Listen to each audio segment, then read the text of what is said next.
السلام علیکم سامعین، 29 جمادی الاخری کی تاریخ شروع ہو چکی ہے۔ 11 جنوری ہے۔ خبر کا عنوان ہے STF میرٹھ نے شاملی سے تحسین کو گرفتار کر لیا ہے۔ ہماری یہ مکمل خبر پولیس رپورٹ کی بنیاد پر ہے، وہی خبر پڑھ کر سنا دیتا ہوں۔ STF میرٹھ نے ISI سے تعلق رکھنے کے الزام میں تحسین نامی نوجوان کو شاملی سے گرفتار کر لیا ہے۔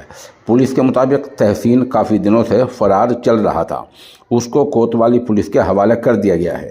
اس کی گرفتاری سے مقامی پولیس نے راحت کی سانس لی ہے۔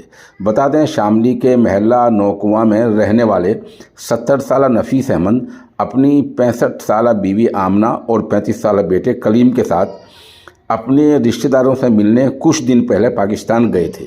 جولائی 2022 میں واپسی کے دوران ان کو پاکستانی افسروں نے واہگہ بارڈر پر گرفتار کر لیا تھا اور پاکستان کی جیل میں بند کر دیا تھا۔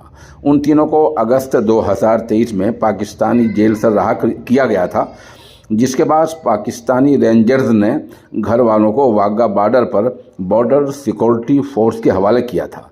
اس کے بعد اس خاندان کے لوگوں کو شاملی میں کڑی نگرانی میں رکھا گیا۔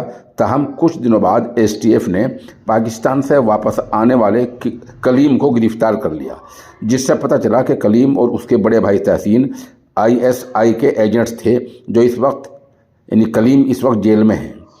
STF نے مقدمے میں کلیم کے بھائی تحسین کو بھی نامزد کیا ہے۔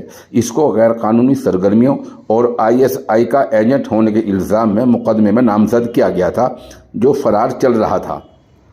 بتایا جا رہا ہے کہ STF میرٹھ شاخ نے تحسین کو میرٹھ کرنال ہائی وے پر واقع گڑھی سخاوت پل کے نیچے سے گرفتار کر کے شاملی کوتوالی پولیس کے حوالے کر دیا ہے۔ بہرحال یہ معاملہ پورے ضلع میں موضوع بحث بنا ہوا ہے۔ ہماری مکمل رپورٹ پولیس کی رپورٹ پر مبنی ہے۔